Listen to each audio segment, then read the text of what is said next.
In this video, I'll show you how to change your marketing plan in Mailchimp. Once you are on your Mailchimp account, the first step is to head over to the top bar. And on the right hand side, simply click on your profile.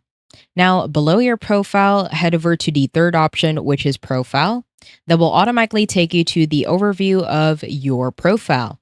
From here, you want to head over to the top and click on the third option, which is billing. Now, below billing, click on the first option, which is monthly plans or credits. Now, that will automatically take you to your billing. And as you can see in here, we have our standard marketing plan.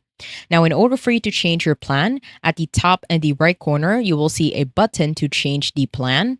Now, if you click on change plan, that will open a tab. And from here, you can buy a much better plan or you can downgrade your marketing plan. Now, if you do want to add one, then just simply click on either buy now or downgrade, and you will automatically change the plan. So let's say we want to upgrade, so click on buy now.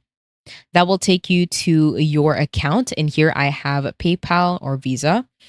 And then you can automatically change the address. It will show you the exact amount in which you are going to pay. And once you do that, head over to the bottom and click on I agree, and that will automatically change your marketing plan. I hope you found this tutorial helpful. Please let me know if you have any other questions in the comment section below, and I will try my best to help you out.